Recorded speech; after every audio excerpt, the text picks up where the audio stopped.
nós. E é buscando Ele, é buscando esse Deus tremendo, que nós vamos viver uma vida melhor do que nós já vivemos no passado. Amém? E as nossas mensagens têm sido gravadas e nas quartas-feiras nós temos colocado aí no YouTube.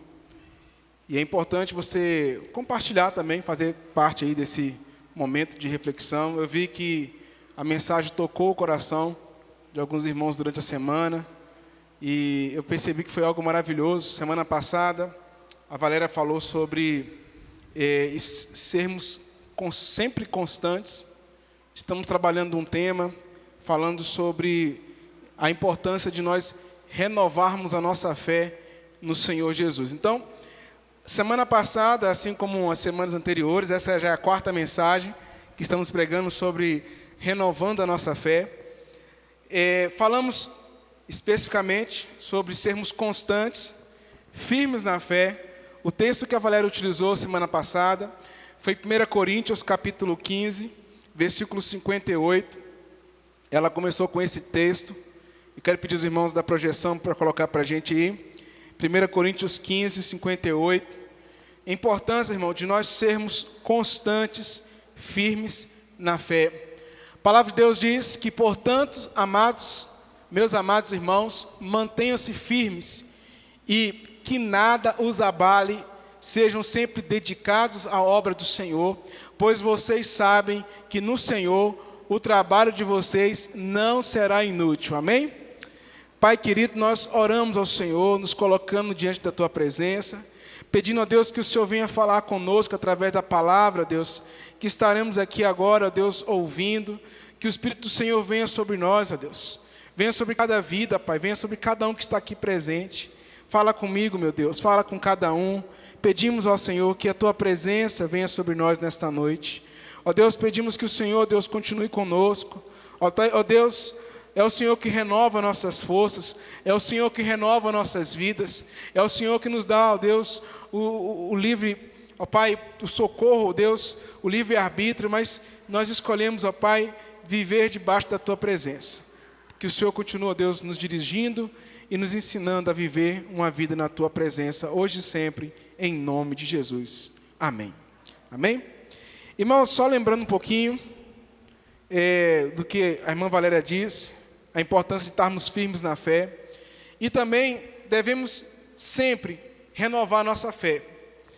Isso é algo que tem que ser feito diariamente, irmãos. Todos os dias. Imagina um carro que sempre precisa voltar ao posto, de gasolina para abastecer. Não é verdade?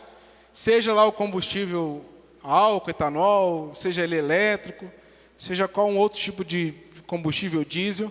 Mas o carro, o veículo em si, ele sempre precisa voltar para o posto e abastecer. Por quê, irmãos? Uma pergunta que já tem uma resposta lógica, viu, irmão? Sem gasolina, o carro não anda, não é isso? O carro sem combustível ele não anda. O cristão que não abastece a sua fé, lembra daquela parábola onde tinha as 10 virgens, onde 5 andavam com azeite ali cheinho e 5 estavam mais ou menos assim? Tem um pastor que trouxe um estudo uma vez atrás, dizendo que é o crente meia boca, né? Que esse negócio é meio esquisito, né, irmãos? Esse negócio do mais ou menos não dá certo. Ou você é, ou não é. E a Bíblia nos mostra, irmãos, a importância de nós voltarmos a esse posto de combustível celestial todos os dias. Quem anda mais vai ter que abastecer mais. Imagina, irmão, tem um carrão chique em casa, bonitão, mas sem combustível, seja qual for, adianta? Ele perde o propósito dele. Então, o cristão é assim também. Se não tiver abastecido com a sua fé em Cristo, não adianta. E a nossa fé, irmãos, como eu disse, precisa ser abastecida. E todo dia temos que estar nos alimentando a nossa fé, fazendo boas ações, orando, buscando realizar a vontade de Deus. E em minha vida, irmãos, eu tenho que falar, Senhor, faz a Tua vontade em mim e cumprir também o papel que Deus tem para mim, tanto em mim como através de mim. Deus quer fazer uma obra em você, amém? Deus quer fazer uma obra em você e através de você. E pensando o seguinte: o que eu posso fazer para essa geração que nós vivemos hoje? Pensando um pouco sobre isso, existiu um profeta chamado Elias, e esse homem, irmãos, foi um profeta muito usado por Deus. Elias, ele profetizou por 15 anos na cidade de Samaria, no período do reinado do rei Acabe. E segundo a história, ele viveu por volta de 875 anos antes de Cristo, a 850 anos, entre 875 a 850 anos antes de Cristo. A grande importância desse homem, irmãos, para vocês terem ideia, Elias, pelo que nós acreditamos, pela palavra de Deus, ele não morreu. Você sabia disso? Ele foi tomado ali, né? Um redemoinho ali, uma carruagem de fogo, um redemoinho tomou, levou ele aos céus. Interessante que ele viveu, vamos arredondar aqui para a gente ficar mais fácil de entender. Ele viveu praticamente uns 900 anos antes de Jesus, ok? Na nossa era atual, se for colocar aí, é o quê? Uns 3.000 anos atrás, ele viveu. Mas da época de Jesus, ele viveu uns 900 anos, estou jogando para mais. Lá em Mateus 17, 1 a 3, vamos ler em Lucas 9 também, é a mesma história, mas vamos ler Lucas 9, 28 a 36. Lá em Lucas 9, 28 a 36, ele é um homem tão importante, irmãos, que era usado por Deus, né, vamos dizer assim, e eu creio que não somente usado, mas aprovado, que ele chegou a aparecer no Monte da Transfiguração. E ali diz o texto, irmãos, que aproximando-se 8 dias depois de dizer essas coisas, Jesus tomou a Pedro, João, Tiago e subiu ao monte para orar. Pode seguir em frente, irmão, pode passar. Enquanto orava, a aparência de seu rosto, de Jesus, transformou, e suas roupas ficaram alvas, resplandecentes, como um brilho de um relâmpago. Surgiram 2 homens e começaram a conversar com Jesus. Quem eram esses 2 homens? Moisés.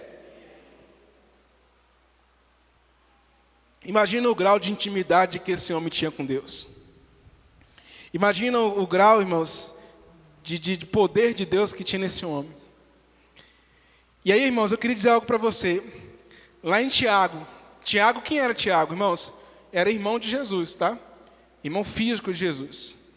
Ele se converteu, se tornou líder da igreja, e tem um livro na Bíblia que é o livro de Tiago. Esse Tiago não era o Tiago, discípulo de Jesus, mas era o Tiago, irmão de Jesus. Lá em Tiago, capítulo 5, versículo 17. Mesmo você observando, irmãos, vendo tantas coisas que Deus fez. Por exemplo, uma outra coisa tão interessante que Deus usou Elias. Lembra que ele lutou contra 450 profetas de Baal? E aí tinha uma disputa ali que tinha que tacar fogo no altar. O que Deus mandou Elias fazer? Colocar água no altar. Irmãos, para quem já viveu em roça aí, quem precisou fazer muito aí fogão, né, fogo no fogão a lenha, sabe que lenha molhada, úmida, é um negócio que não tem como pegar fogo. Né, irmão? Não é assim? E Deus fez pegar fogo no molhado. Então, irmãos, se a gente observar o quanto que Deus fez, o versículo 17 de Tiago 5,17, né? Tiago 5,17 diz o seguinte, mesmo, Tiago 5,17, viu, Elton? Por favor, você colocou acho que 1,17 aí.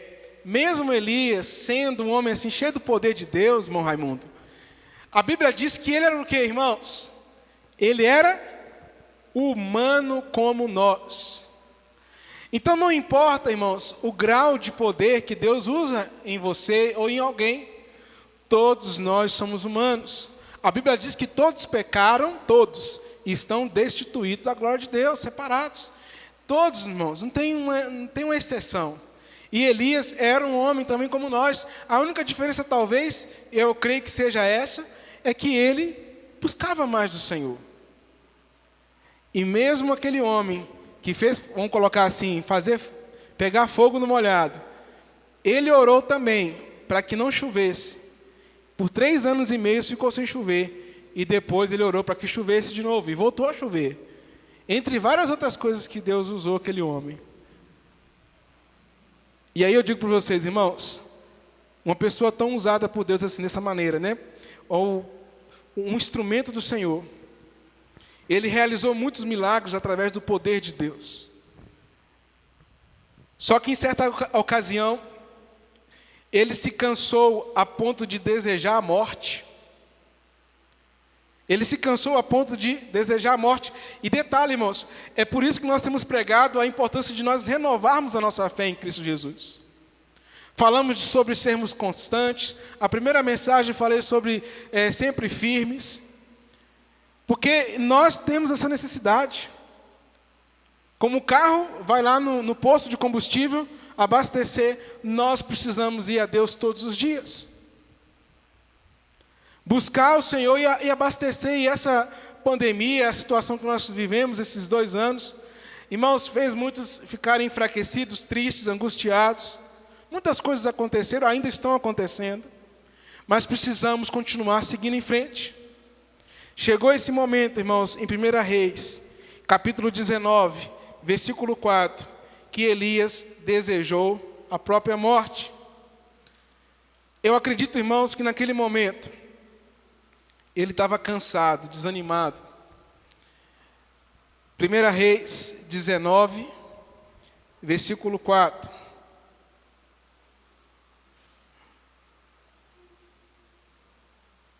Amém?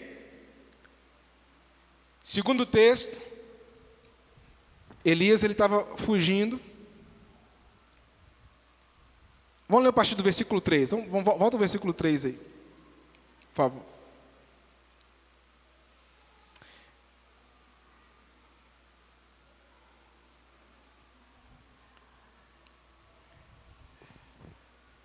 Há uma contradição aí, irmãos, na vida de Elias.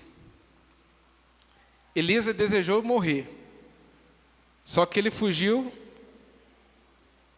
para quê, irmãos? Para salvar a própria vida.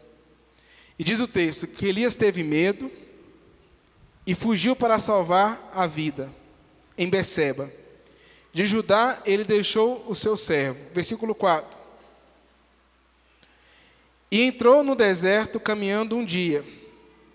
Chegou a um pé de giesta, sentou-se debaixo dele e orou, pedindo o que, irmãos? A morte. Pode parecer algo estranho, falar, pastor, mas como é que pode um homem desse? Sim, irmãos, justamente um homem. Você falou certo, é um homem. Não é um ser celestial perfeito, não, é um homem. É um ser humano. E ele sentia dor, sentia tristeza, sentia fadiga, cansaço. E aí eu digo para os irmãos que naquele momento ele pediu a morte e disse: já tive o bastante, Senhor, tira a minha vida, não sou melhor do que os meus antepassados. Irmãos, ele naquele momento estava reconhecendo que ele estava cansado, que ele não era o bom o suficiente. Irmãos, imagina tanta coisa que Deus já tinha feito na vida dele, tanto milagre, não é assim? Aí você vai falar assim, mas Elias passou com tantos bênçãos, Deus fez tanta coisa, que homem ingrato. E você? Quantos milagres Deus já operou na sua vida? Quantas coisas Deus já fez na sua vida e às vezes você está aí, fraco na fé, desistindo de caminhar com Cristo, e não volta para olhar as bênçãos que o Senhor fez. Eu creio que Deus não condenou Elias de nenhuma maneira, pelo contrário, Deus foi ajudá-lo. Mas eu volto a dizer para os irmãos, como é que um homem que foge para salvar a vida, depois pede para morrer? Ele não sabia o que ele queria. Eu acredito o seguinte, ele queria acabar com o sofrimento. Ele queria acabar com a dor e ele achou que a morte era a solução. Irmãos, naquele momento ali, como nós vimos, primeiro ele foge de medo para salvar a vida e depois deseja a morte. Elias estava o quê, irmãos? Cansado, desanimado, triste, a ponto de desistir, por conta de vários acontecimentos que travou, principalmente com o rei Acabe. O rei Acabe, irmãos, perseguia o profeta constantemente. Ele mandou um outro profeta, mandou várias pessoas caçar Elias, queria achar Elias de todo jeito. Ele queria matar Elias também. E Jezabel também queria fazer isso. E aí, meus irmãos, observando aqui, no versículo 5 ao versículo 9 de 1 Reis 19. Ali diz o seguinte: mediante a situação que Elias passava, Elias estava triste, estava apavorado. E segundo o texto, diz que depois se deitou debaixo da árvore e dormiu. O que muitas vezes nós fazemos quando nós estamos tristes, irmãos? Ficamos onde? Deitado na cama, no sofá. E vou falar para vocês, tá? Não resolve, não. Se Elias não tivesse tido um encontro com Deus naquele dia, irmãos, estaria talvez ali os restos mortais de Elias na caverna. Ele estaria morto. Ele deitou debaixo de uma árvore e dormiu. E de repente, irmãos, um anjo tocou nele e disse: levante-se e coma. Versículo 6 até o 9. Elias olhou ao redor e ali, junto à sua cabeça, havia um pão assado sobre brasas quentes e um jarro de água. Oh, que Deus maravilhoso, irmão. Aí aquele cheirinho de pão quente feito na hora, né, irmão? É bom demais, né? Se fosse mineiro é pão de queijo, né? E vou dizer para você o seguinte: Deus estava cuidando dele naquele momento. Deus enviou um anjo, irmãos. Ali diz, olha, brasas quentes, um jarro de água. Ele comeu, bebeu. E o que ele fez, irmão? Deitou de novo. Estava triste. Estava passando por lutas.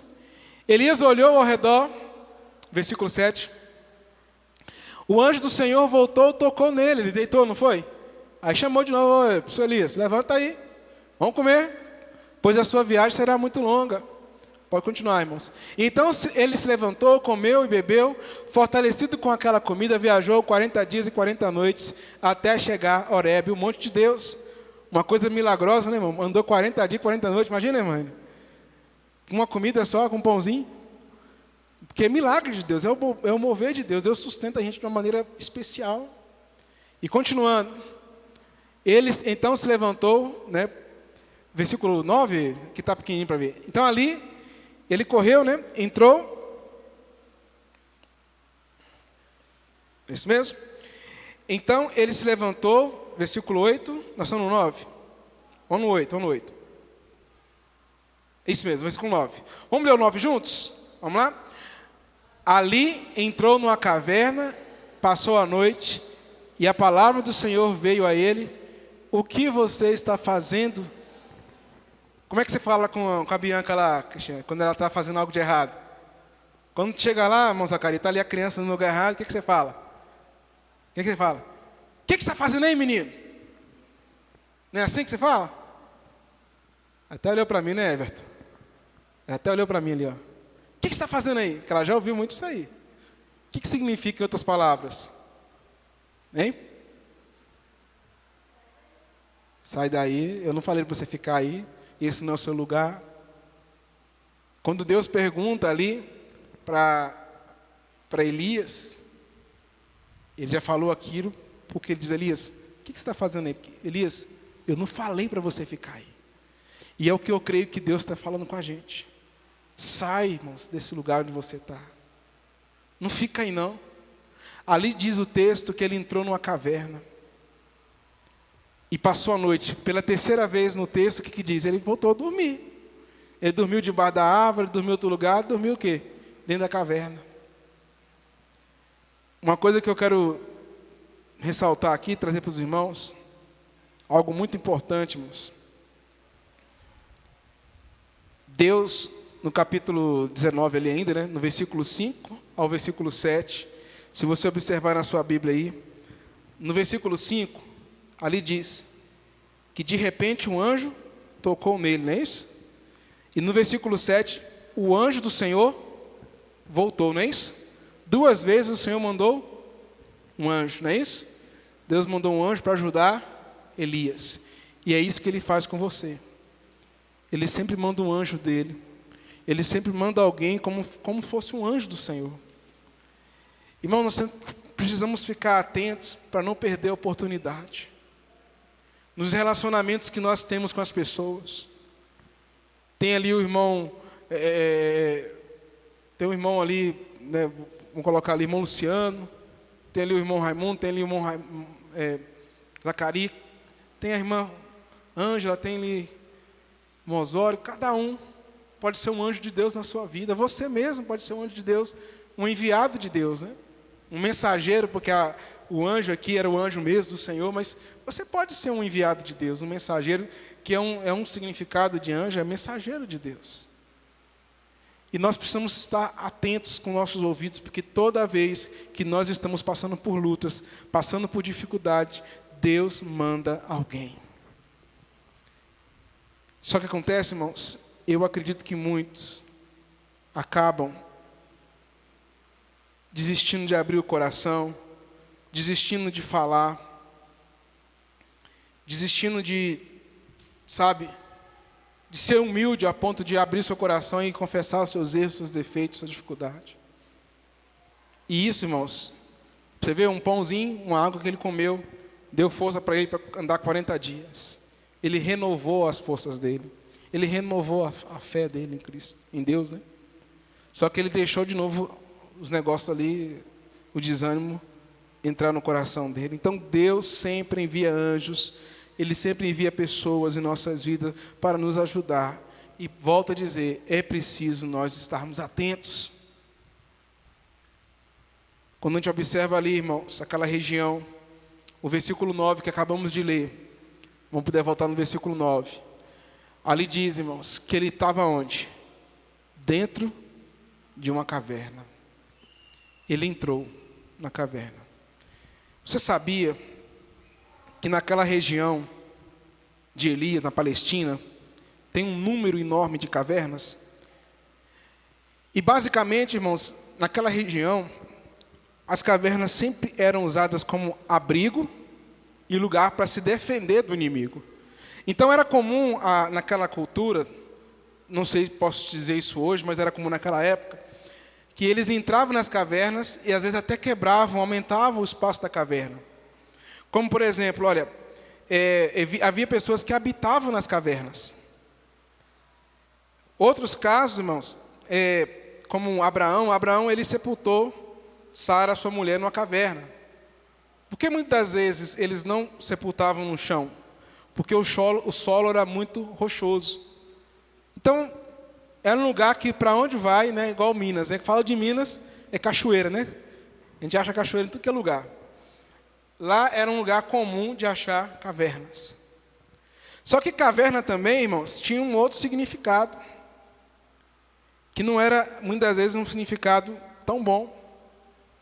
Mas, por exemplo, quando nós colocamos que caverna é um lugar de abrigar e se defender, automaticamente uma pessoa que entra numa caverna, o que ela faz? Ela se sente mais segura, ela se esconde. Teve um caso na Bíblia que Davi tampou uma caverna lá e escondeu um monte de gente dentro da caverna lá. Prendeu todo mundo lá dentro, depois eles foram todos mortos. Foram encurralados ali dentro ali. Mas pensando um pouquinho, irmãos, vamos refletir aqui um pouco sobre isso aí. Houve uma situação na Bíblia, lá em Gênesis, onde duas filhas, elas entraram na caverna com seu pai, Ló. Não sei se vocês lembram dessa história. Eles fugiram de Sodoma e Gomorra. E a caverna, irmãos, é um péssimo lugar de você ficar. Por mais que pareça um lugar seguro e mais aconchegante, mas é um lugar péssimo de ficar. A melhor coisa, irmãos, é você se expor e enfrentar as lutas que você tem que enfrentar, os problemas que você está passando. Se coubesse todo mundo na caverna, o mundo inteiro podia até ser, mas não cabe todo mundo. Você não consegue viver, você não consegue cultivar dentro de uma caverna. E detalhe, lá no caso de Ló, ele foi habitar em Zoar, e ali diz a história, irmãos, que as duas filhas de Ló cometeram incesto com seu pai. As duas filhas de Ló tiveram relações sexuais com o próprio pai, e ali vieram duas nações, uma chamada Moabita e Amonita. Deus, ele detestou aquelas nações porque foi algo muito errado que aconteceu ali. Elas deram vinho, bebida forte ao pai.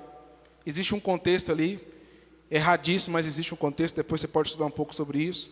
Lá em Gênesis 19, 30, 32. Caverna ali, irmãos, está relacionada ao pecado. Muitas vezes nós vamos para as cavernas por vários motivos. Às vezes podemos ir para uma caverna por causa de um pecado ou de pecados. A pessoa começa a se fechar e ficar no mundinho dela. Em outra ocasião, lá em 1 Samuel, versículo 22 a 1, Davi, irmãos, ele se refugia porque ele estava sendo perseguido por Saul. E nessa caverna, irmãos, olha para você ver, ela diz que Davi fugiu da cidade de Gate e foi para a caverna de Adulão. Quando os seus irmãos e sua família de seu pai souberam disso, foram até lá para encontrá-lo. Pode passar o próximo versículo. Irmão, o negócio era tão feio, que também juntaram-se com Davi, olha, a ele, né, todos os que estavam o quê? Em dificuldades, os endividados, os descontentes, ele se tornou líder deles. Havia cerca de 400 homens com ele. No caso de Ló, pecado, a caverna simbolizava. Nesse momento aqui, simbolizava tristeza. Ou melhor, desculpa, sofrimento. Sofrimento. Ele estava sendo perseguido. Então, você pode acabar indo para a caverna por vários motivos.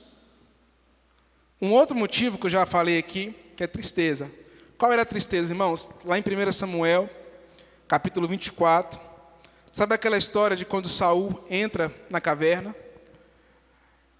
A minha menina, quando era menorzinha, ficava até rindo, né? Porque queria saber o que Saul foi fazer na caverna, né? Saul foi ali fazer o número 2. Enquanto ele estava ali na caverna, o que Davi fez? Davi cortou um pedaço da orla, né, do manto ali dele. E ali, naquele momento, irmãos, ao Davi cortar aquela situação, a caverna ali também estava relacionada ao quê? A tristeza. Então, talvez você foi para a caverna por causa da tristeza. E voltando à situação de Elias, que nós estamos estudando aqui, qual foi o motivo, irmãos, que levou Elias, lá em 1 Reis 19, versículo 3. 1 Reis 19, versículo 3. Qual foi o motivo que levou Elias a ir para a caverna? 1 Reis 19, 3. Qual foi, irmãos? Medo. Não importa o motivo.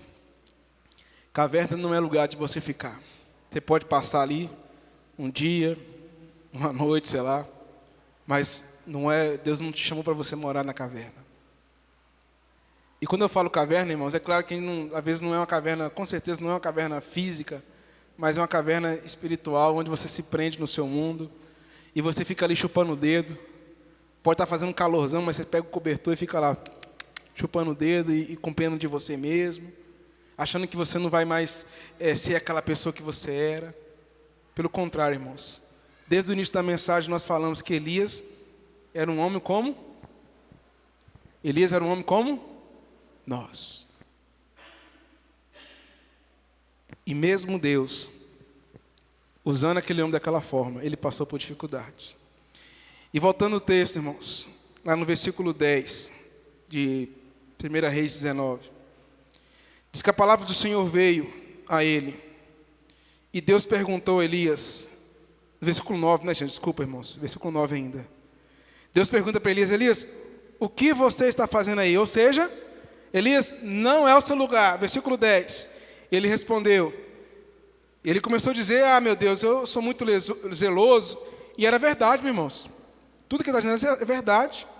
E às vezes você fica assim indignado: ah, mas eu fiz tudo certinho, ah, eu sempre fui fiel a Deus nos dízimos, nas ofertas, e talvez seja verdade. Eu fiz com coração bom, coração, sabe, eu me entreguei e veio vários. Irmão, a grande questão é o seguinte: você foi talvez na ingenuidade, na utopia de imaginar que as coisas iam acontecer automaticamente. Não são assim. O que Jesus diz? Que no mundo tereis aflições, tende bom ânimo. Eu venci o mundo. Então vai ter luta, irmão. Enquanto você estiver vivo, vai ter luta. Mas se você continuar confiando no Senhor, você vai ter vitória. E aí o texto nos diz, no versículo 11, Deus disse para o profeta Elias: saia e fique no monte, na presença do Senhor. Está vendo, irmãos? Deus falou para Elias: Elias, sai da caverna, Elias. Não era para Elias estar naquele lugar, irmãos. Eu falei com os adolescentes uma vez, com os jovens que estavam comigo aqui, falei com minhas meninas em casa no culto, né, no culto doméstico, que a gente procura sempre fazer o culto doméstico. É um desafio, viu, irmão, para arrumar tempo, horário, mas nós temos procurado fazer. Faz o culto doméstico na sua casa também, é importante, rapidinho. Uma caminhada que o povo de Israel tinha do Egito até Canaã de 11 dias, eles caminharam 40 anos. Se fosse 40 dias seria até bom, né? Mas uma coisa de 11 dias em 40 anos, talvez você está rodando aí, você está deixando de fazer. Deus quer fazer coisas maravilhosas através da sua vida, irmão. Deus quer te usar de uma forma poderosa. Deus quer te usar, irmãos, nos pequenos detalhes. Se não é na pregação, se não é no louvor, Deus tem um projeto para você. Temos irmãs ali trazendo um estudo para as crianças ali atrás. Temos tantas outras coisas para fazer. Tem irmão no som, tem irmão ajudando no lanche das crianças, tem irmão que está ajudando na limpeza. Cada um tem seu lugar na administração da igreja. Deus tem um chamado para você. Só que, irmãos, é preciso sair, e glória a Deus. No versículo 13, quando Elias ouviu, puxou a capa para cobrir o rosto, e o que ele fez, irmãos? Saiu da caverna e ficou à entrada da caverna. E naquele momento, irmãos, Deus começou a falar com Elias o que ele iria fazer. Eu queria convidar você a orar junto comigo. Queria convidar você agora para você refletir um pouco mais sobre isso. Coloque o seu coração diante de Deus. Coloque a sua vida diante do Senhor. Irmãos, nós não podemos ficar na caverna. Seja qual for o motivo, é pecado, é sofrimento, é dor, é tristeza, é medo. Não importa qual seja, saia dessa caverna. Deus quer usar você para você ser uma pessoa assim que vai abençoar muitos. Eu creio, irmãos, que na sua área, no seu chamado, no seu propósito, para a sua geração, Deus te chamou para você fazer diferença, irmãos, e boa para a glória do Senhor. Amém? Vamos ficar em pé em nome de Jesus. Eu quero orar com você, mas eu queria orar com você também através dessa música que nós vamos ouvir aqui. Você pode cantar, se você quiser cantar, mas eu gostaria que você orasse. Seja cantando, mas que você orasse. Ore ao Senhor. E coloque diante dele a sua vida.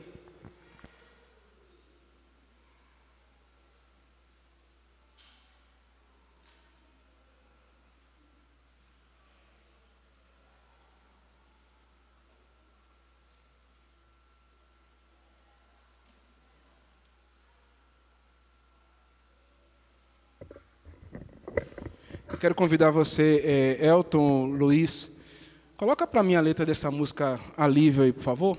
Alívio. Amém.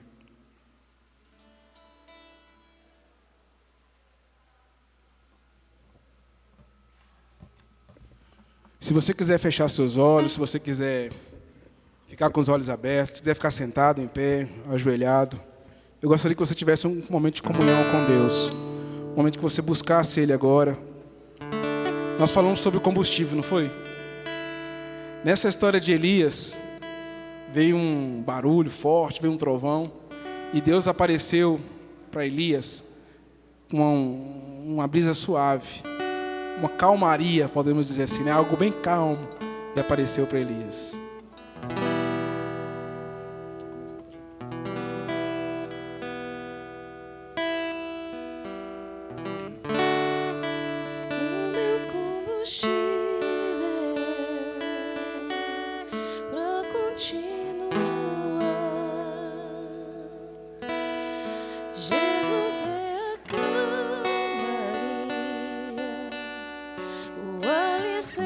Dos meus dias.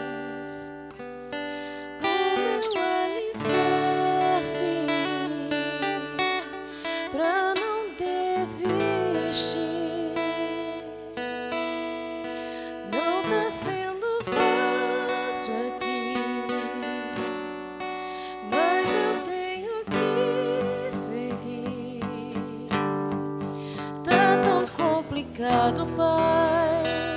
Eu confesso, eu tô cansado e não quero mais. Tô exausto e com medo. Tem dias que o peito aperta, tem dias que o fardo pesa. Nem que fosse arrastando, eu não volto pra trás. Fica aqui comigo e não sai mais. És o meu alívio, tudo que eu preciso bem aqui comigo pra eu continuar. Que me impulsiona todos os dias pra eu não parar. Tu és o motivo, Jesus, que eu tenho pra avançar. És o meu alívio, a força e o ânimo que eu necessito pra prosseguir. Se eu não desistir, o motivo é porque sempre esteve aqui. Nos piores momentos, dizendo que nunca desiste de mim. Pra onde eu irei, sei o que eu preciso, só encontro em ti. Tá tão complicado, Pai. Eu confesso, eu tô cansado e não quero mais. Tô exausto e com medo. Tem dias que o peito aperta, tem dias que o fardo pesa. Nem que fosse arrastando, eu não volto pra trás. Fica aqui comigo e não sai mais. És o meu alívio, tudo que eu preciso bem aqui comigo pra eu continuar. Que me impulsiona todos os dias pra eu não parar. Tu és o motivo, Jesus, que eu tenho pra avançar. És o meu alívio, a força e o ânimo que eu necessito pra prosseguir. Se eu não desistir, o motivo é porque sempre esteve aqui. Nos piores momentos, dizendo que nunca desiste de mim. Pra onde eu irei, se o que eu preciso encontro em ti. Amém, irmãos? Deus seja louvado, em nome de Jesus. Feche seus olhos. Os irmãos puderem colocar um fundo musical. Elton, por favor. Elton, Luiz. Põe um fundo musical para a gente, por favor. Amém? Feche seus olhos aí, irmãos, em nome de Jesus. Irmãos, eu digo que, para usar essa frase, né, a última frase que nós colocamos aqui, se for para você guardar alguma coisa dessa mensagem, a frase é a seguinte: saia da caverna. E detalhe, irmãos, nós sempre somos tentados a voltar para a caverna. Por quê? Porque ora é tristeza, ora é um pecado, ora é um sofrimento. Às vezes é tudo junto. Se você saiu da caverna hoje, saiba que amanhã você pode estar sendo tentado a entrar de novo e voltar. Mas se você parar para ouvir a voz de Deus, Ele vai operar na sua família, na sua vida de uma maneira poderosa. Irmãos, eu sou um homem também igual a todos vocês aqui. Passo pelas mesmas dificuldades que vocês passam. Eu luto também contra o pecado, como todo mundo aqui luta.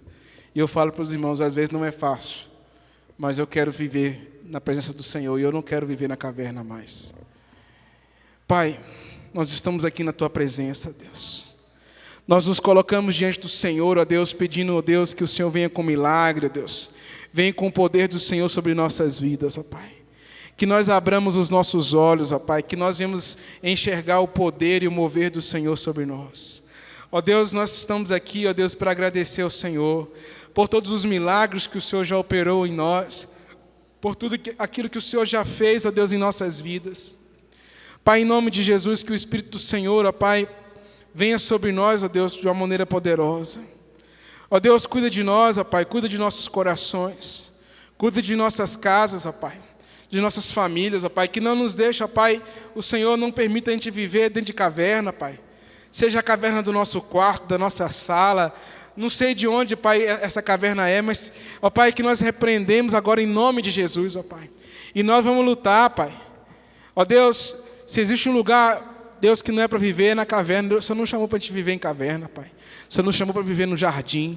O Senhor nos chamou para viver, ó Deus, uma vida, ó Deus, onde tem o céu, onde tem a terra. E, ó Deus, as lutas que vierem, nós vamos confiar no Senhor, que o Senhor nos dará vitória, Pai. Assim como o Senhor deu a Elias, também eu creio que o Senhor nos dará vitória. Hoje e sempre eu quero entregar nas Tuas mãos essa dificuldade que o Teu servo, a Tua serva tem passado. Eu quero, Deus, colocar diante do Senhor essa luta que ele tem enfrentado. E em nome de Jesus, ó Deus, eu creio, Deus, que o Senhor há de operar, ó Deus, maravilhas, ó Deus. Pai, nós oramos porque nós cremos em Ti. Nós Te agradecemos, ó Pai, por tudo, em nome de Jesus. Todos digam amém? Amém. Que Deus te leve em paz à sua casa. Que Ele te leve em paz à sua família. E creia que esse Deus é poderoso. Amém?